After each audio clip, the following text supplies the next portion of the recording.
Zahir Aye Nous Zahir! Je vais vous raconter une histoire complètement dingue qui s'est déroulée le 19 mai 2024 au cœur de Kinshasa, la capitale de la République démocratique du Congo. Zahir Aye Zahir Aye Zahir Aye Higata Higata Higata Higata! L'homme que vous venez d'entendre sur cette vidéo, c'est Christian Malanga, un Congolais de 41 ans naturalisé américain qui voulait renverser par la force le président actuel de la RDC, Félix Tshisekedi. Félix, you out! Félix, dégage, you out! Ces vidéos, elles ont fait le tour du monde en seulement quelques heures grâce aux réseaux sociaux, particulièrement Facebook et X. On y voit Christian Malanga, béret rouge sur la tête, vêtu d'un uniforme militaire avec une arme en bandoulière, qui déclare s'être emparé du pouvoir et être à la recherche du président congolais. Félix, we're coming for you, nigga. Il est accompagné de plusieurs dizaines d'hommes, la plupart congolais, mais aussi de son fils Marcel Malanga, qui a 21 ans au moment de la vidéo et qui a grandi aux États-Unis. Ses réseaux sociaux sont toujours accessibles, je vous parlerai de lui un peu plus tard dans la vidéo. À leur côté, il y a aussi des Occidentaux dont la participation à cette tentative de coup d'État a alimenté beaucoup de soupçons en RDC sur le rôle qu'aurait pu jouer la CIA ou le Mossad dans cette attaque, et ça aussi je reviendrai dessus plus tard. Pour ceux qui suivent ma chaîne depuis longtemps, vous le savez, je m'intéresse beaucoup à ce qui se passe en RDC, et donc forcément ce matin du 19 mai 2024, très tôt quand les premières vidéos sont arrivées sur les réseaux sociaux, j'ai suivi l'évolution de cet événement pendant des heures, et c'est ce que je vais essayer de vous raconter dans cette vidéo. Je vous préviens, ça peut être un peu compliqué, donc accrochez-vous.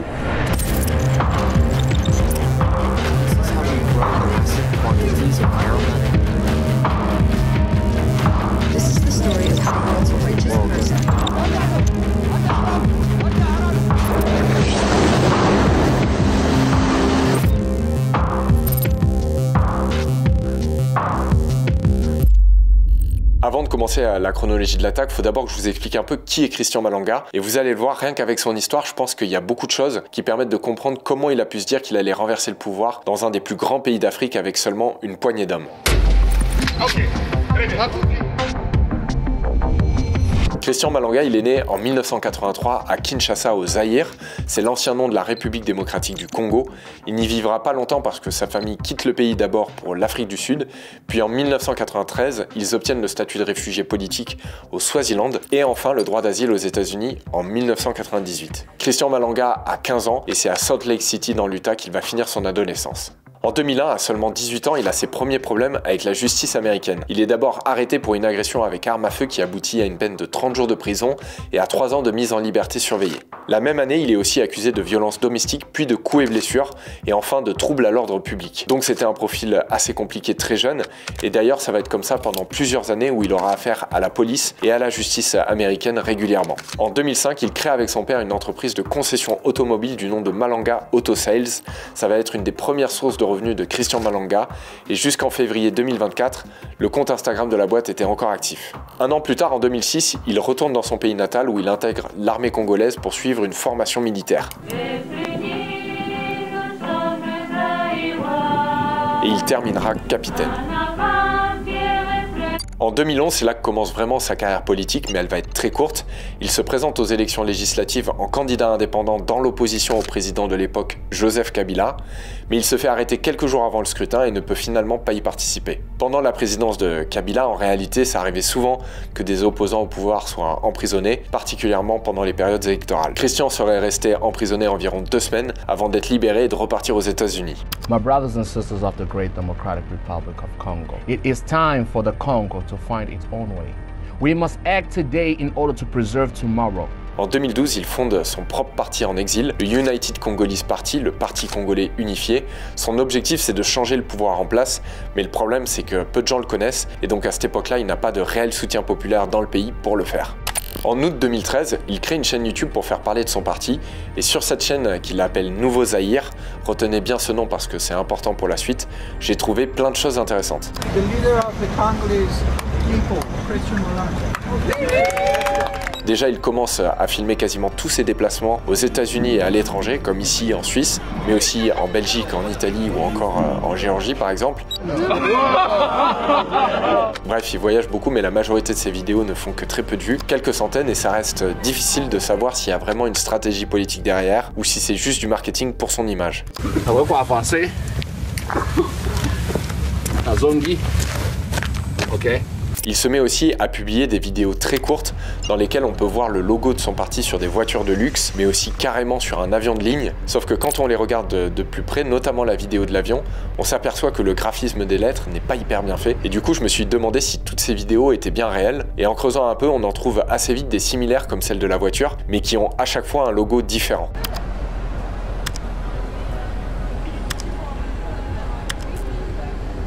Donc Christian Malanga est passé par un site internet ou une plateforme pour acheter des vidéos commerciales fabriquées, et vous allez le voir, il ne va pas s'arrêter là.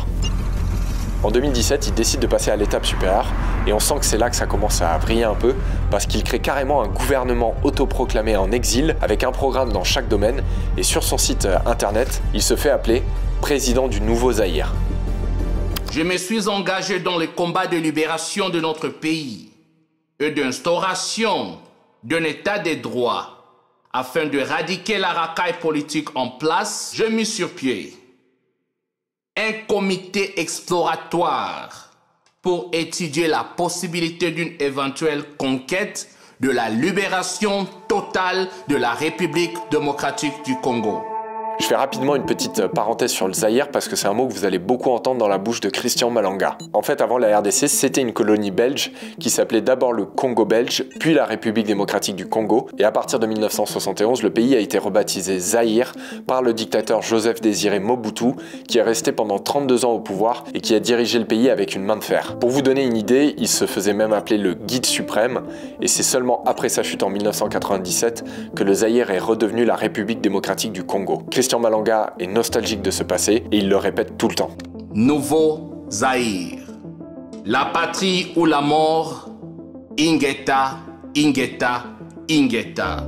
Dans beaucoup de ses vidéos, il a aussi l'air très croyant. Il y en a plein sur sa chaîne YouTube qui parlent de la foi et de la religion, mais il y en a une qu'il a postée en mai 2016 qui m'a interpellé. My name is Jesus. After all the prayers from all Congolese, my father and I have decided that Yebela, President Christian Malanga, is coming together with the women on New Zaire. Amen, President Malanga. Amen, UCP. Bon, déjà, quand je l'ai vu, je vais pas vous mentir, ça m'a fait rire, mais surtout, je me suis rendu compte que j'avais déjà vu quelque part ce faux Jésus. Et en fait, cette année-là, il était aussi apparu dans une vidéo du plus gros youtubeur du monde à l'époque, PewDiePie. En fait, le faux Jésus, il est encore aujourd'hui sur le site Fiverr.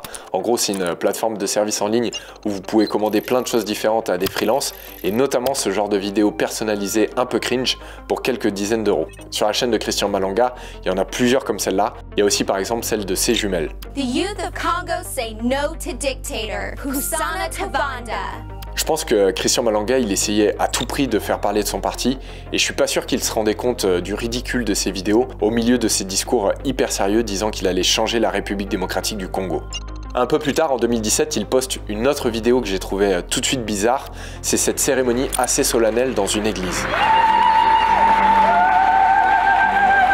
La vidéo, elle s'appelle Christian Malanga, chevalier de grande croix de l'ordre du mérite des Saint-Pierre et Paul Vatican. Au début, je comprends pas vraiment le titre parce que ça a l'air d'être une cérémonie importante, mais je me rends vite compte que déjà l'église n'est pas vraiment au Vatican, c'est la Santo Spirito in Sassia qui se trouve ici à Rome, et en réalité cette cérémonie semble être une initiative privée, sans lien officiel avec le Vatican, et ce titre honorifique qu'on lui remet n'est pas reconnu par le Saint-Siège.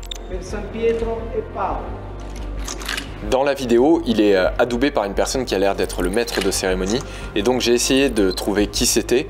Et en fait, cet homme s'appelle Marcello Gentile, c'est un urologue italien d'Avellino, une ville moyenne à l'est de Naples. Siamo ancora con il nostro responsabile dell'urologia, il dottor Marcello Gentile. Jusqu'ici, tout va bien, mais alors que fait Marcello dans cette cérémonie avec Christian Malanga qui souhaite renverser le pouvoir en RDC? En cherchant un peu plus, en fait j'ai découvert que sur son temps libre, le docteur Gentile se fait appeler souverain. Il serait le roi autoproclamé d'un territoire qui s'appelle le royaume des Saint-Pierre et Paul, et qui selon son site se trouverait à ses coordonnées GPS en Antarctique. Et la capitale du royaume de Marcello Gentile s'appelle Gentilia. En fait, cet Italien, il déclare être le souverain de ce qu'on appelle un terra nullius, ça veut dire en latin une terre sans maître, et donc il serait le propriétaire d'un territoire qui n'est revendiqué par aucun État.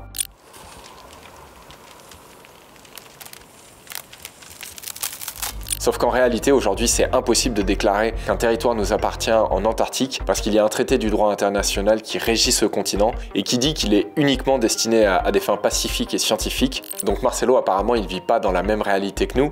Et d'ailleurs, sur son site, on peut aussi lire qu'il aurait déclaré officiellement cette acquisition du territoire au journal de la région de Sicile, sauf que le insertion numéro 51 juste ici, en fait ça fait sûrement référence au numéro de l'encart publicitaire qu'il a payé pour avoir cette annonce au journal officiel.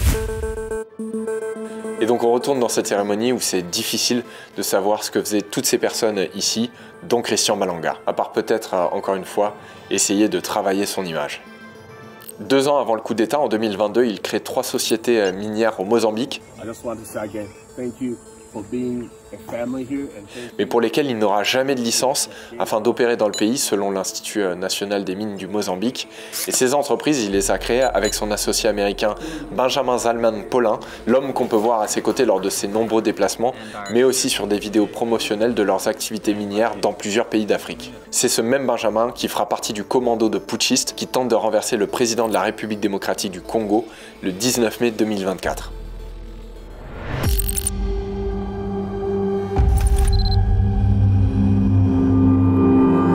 Voilà, c'était un peu long, mais je pense qu'à partir de tous ces éléments, vous allez avoir une meilleure compréhension maintenant de cette fameuse nuit et pourquoi elle était sûrement vouée à l'échec. Le soir du coup d'État, Christian Malanga loge dans l'hôtel chez Momo 19 au sud-ouest de Kinshasa.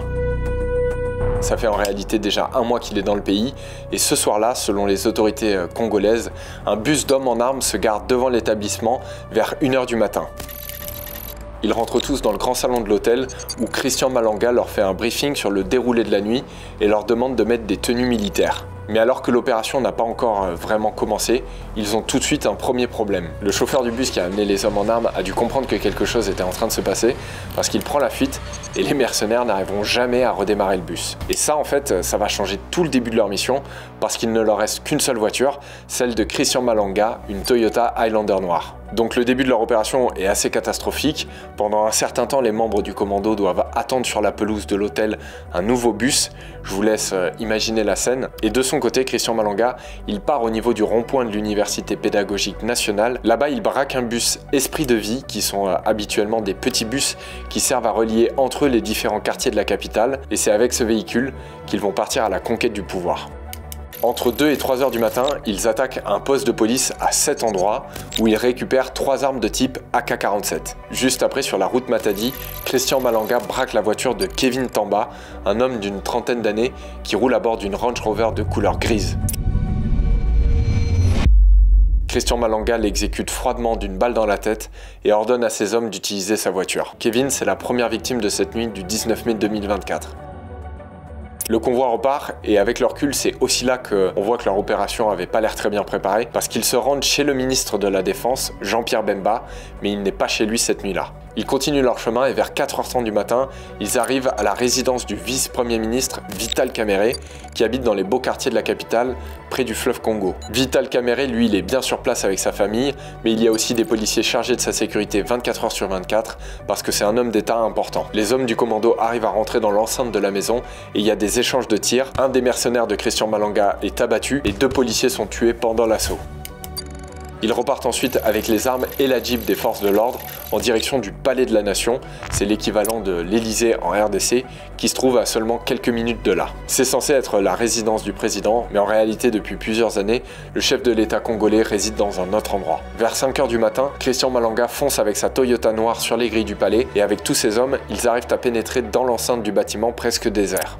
God has made it come true. Et une fois sur place, ils commencent à se filmer et à documenter leur action. Ah Nzambe, Nzamba solo, Nzambo kosarate. Ici, à l'extérieur du bâtiment, on reconnaît bien les 10 grandes colonnes blanches que l'on peut voir sur ces images du Palais de la Nation à Kinshasa. Ils réussissent à rentrer à l'intérieur du bâtiment en brisant des portes vitrées, mais Christian Malanga décide de ressortir devant le palais. C'est à partir de ce moment qu'il ordonne à son fils Marcel de filmer à son tour la scène.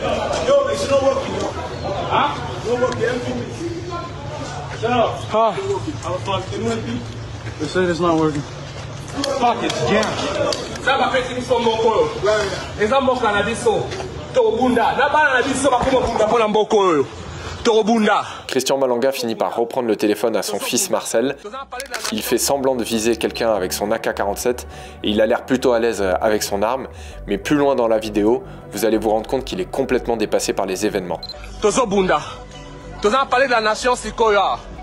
Quand Christian Malanga filme, on peut voir ces hommes en train de décrocher les drapeaux officiels de la RDC pour les remplacer par ceux du Nouveau Zaïre, le pays fictif de Christian Malanga. Tolembi, Bandeko Panza, share the video. Let's enjoy our liberation of the New Zaire. God has made it come true. On distingue aussi plusieurs véhicules dont le SUV noir qui a servi à défoncer les grilles du palais, puis la Range Rover grise volée à la première victime, et enfin la Jeep de la police volée chez Vital Camere. En fait, toute la scène est hallucinante. On voit des soldats errer un peu partout à l'extérieur du palais, sans but précis et sans objectif. La plupart n'ont pas de gilet pare-balles, pas de casque lourd et sont souvent équipés de vieux fusils d'assaut. Certains sont clairement âgés et il y en a même un qui est carrément en claquette. Donc très vite, en regardant ces vidéos, on se rend compte qu'ils vont pas aller bien loin.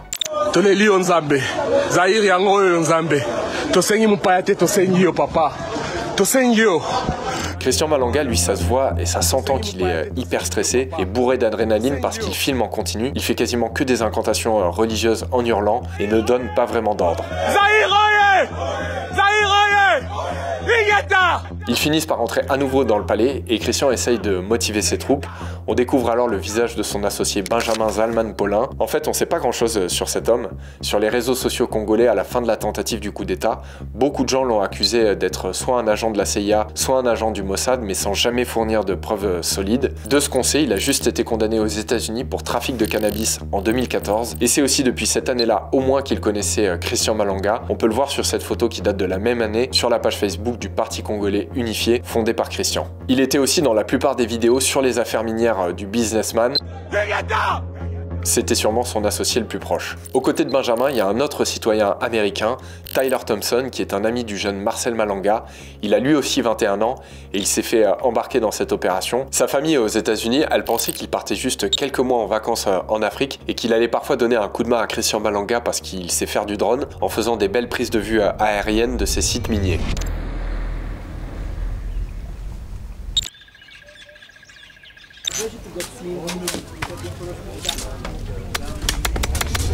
Cut, on est de retour dans le palais de la Nation à Kinshasa et Tyler est au milieu d'un petit groupe armé et mal équipé qui veut renverser le pouvoir dans l'un des plus grands pays d'Afrique. Il est environ 5h30 du matin quand Christian Malanga se met en scène à l'intérieur du palais. Il regroupe tous ses hommes derrière lui et demande à son associé de le filmer. Mais ça se voit tout de suite que l'Américain n'a pas du tout l'habitude de faire des lives sur Facebook. This says only me. It says only me. Only me on our public evidence.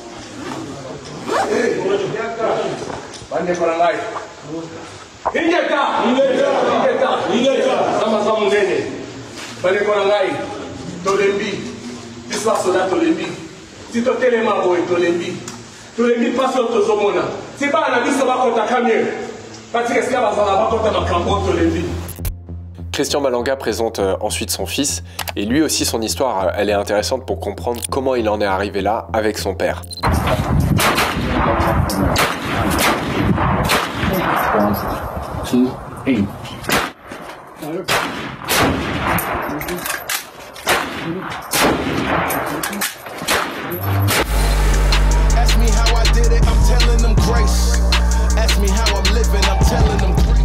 C'est un garçon qui a grandi dans l'Utah, joueur de football américain, avec une éducation qu'on peut retrouver de manière assez classique chez beaucoup de jeunes américains biberonnés aux armes à feu. All these guys will just come in and like your video and watch it and share it. Il se décrit comme un war baby, c'est-à-dire un gamin accro à la guerre, aux armes, mais aussi souvent avec pour modèle des figures violentes de la culture populaire. Il y a deux choses qu'il adore, c'est poser avec ses armes à feu, mais aussi montrer qu'il a de l'argent.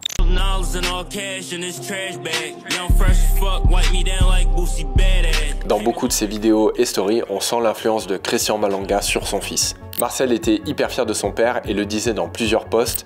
En lisant ça, c'est facile de l'imaginer suivre Christian Malanga n'importe où. Il avait déjà fait plusieurs voyages pour voir les différents business de son père en Afrique, notamment au Swaziland. Ce qui est marquant quand on regarde ses stories et qu'on sait comment s'est terminée cette histoire, c'est qu'il avait quand même l'air d'avoir une belle vie devant lui aux États-Unis.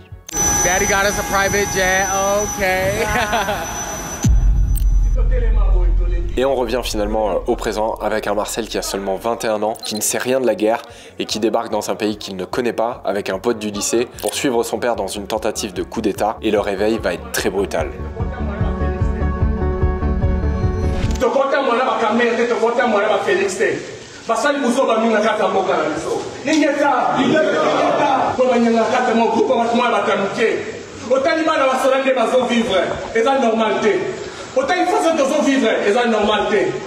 Félix, you out! Félix, dégage, you out! We're coming for you! We're coming for you! Sur le sol, on aperçoit un corps sans vie. On n'a pas vraiment d'informations sur l'identité de cette personne, mais on pense que c'est le corps d'un membre du commando qui aurait été tué dans les combats chez Vital Kamerhe et il l'aurait transporté jusqu'au palais de la Nation. Le Congo n'existe plus. Le Congo maintenant, c'est les Zaïre.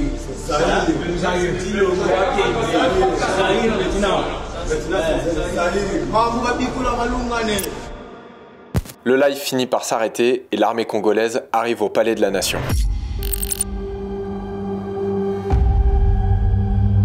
Il n'y a pas de vidéo qui permette de documenter l'intervention de l'armée, mais on sait que Christian Malanga est très vite abattu, le reste du groupe s'enfuit et la plupart des arrestations sont filmées par les militaires congolais. La toute première vidéo diffusée que je trouve, c'est à 8h55 du matin, heure locale.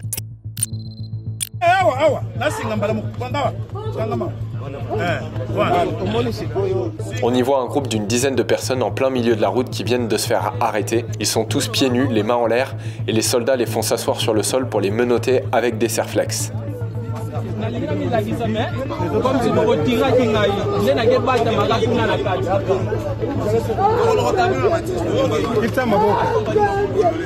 Ils sont quasiment tous en tenue civile, mais on voit à la fin un soldat de l'armée congolaise qui porte dans ses bras un tas de vêtements militaires. Ça veut sûrement dire que les membres du commando les ont enlevés pour être moins repérables. C'est déjà bon.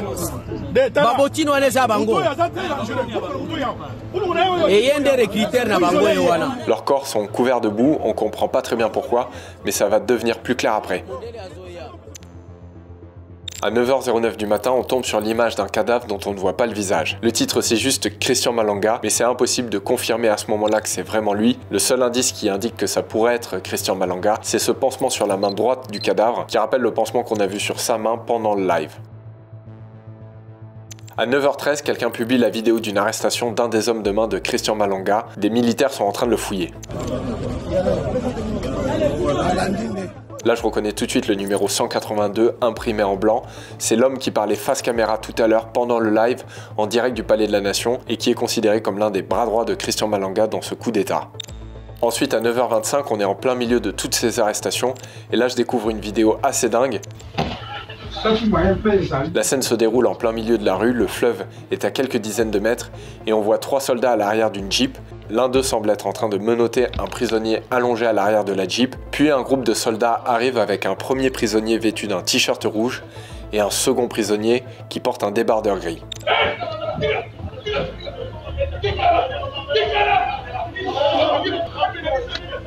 On ne sait pas exactement qui sont ces prisonniers, mais ils vont passer un mauvais moment. Vous pouvez voir le geste que va faire ce soldat en direction du prisonnier allongé à l'arrière de la Jeep. Et à 10h08, une autre vidéo nous permet de comprendre comment la traque s'est passée sur les rives du fleuve Congo. Sur un bateau, on aperçoit des hommes en tenue civile et désarmés. 2 secondes après, un des gardes républicains tue à bout portant un mercenaire de Christian Malanga alors qu'il s'était rendu. C'est une exécution extrajudiciaire. Les militaires tirent ensuite sur un autre membre du commando alors qu'il tente de s'enfuir à la nage. Il n'est jamais remonté.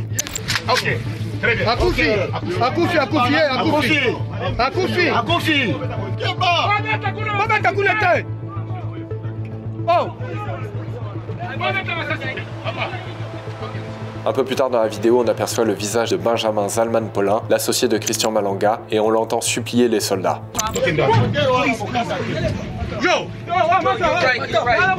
Ensuite, la traque continue sur les rives du fleuve Congo, et à 10h14, c'est au tour de Marcel Malanga et de son ami américain Tyler de se faire attraper. Sur certaines images, on les voit se faire frapper par des soldats.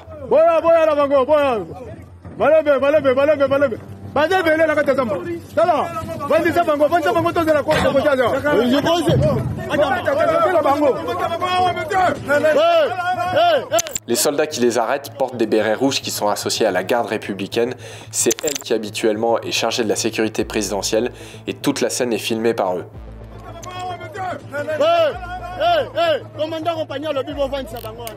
C'est sur ce ponton que Marcel et Tyler se sont fait arrêter à quelques centaines de mètres du Palais de la Nation. Et en fait, c'est pour ça que tous les hommes étaient couverts de boue, c'est parce qu'ils tentaient de se cacher dans les roseaux au bord du fleuve.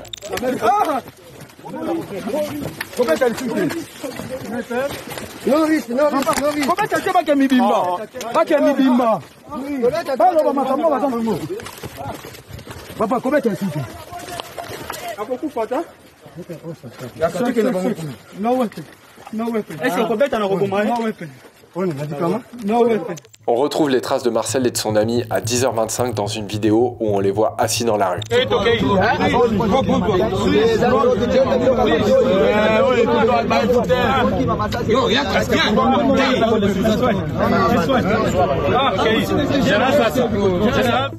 Une tentative de coup d'État a été étouffée dans l'œuf. Les forces de défense et de sécurité ont la parfaite maîtrise de la situation.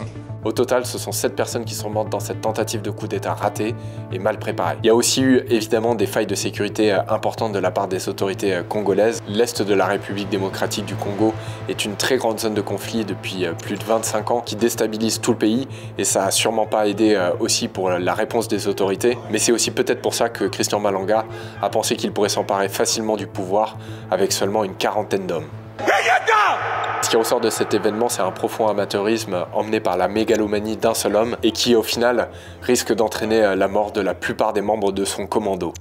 37 d'entre eux, dont Marcel, Benjamin et Tyler, mais aussi tous les Congolais qui ont pris part à cette tentative de coup d'État, ont été condamnés à la peine de mort au mois de septembre et le procès en appel est en cours.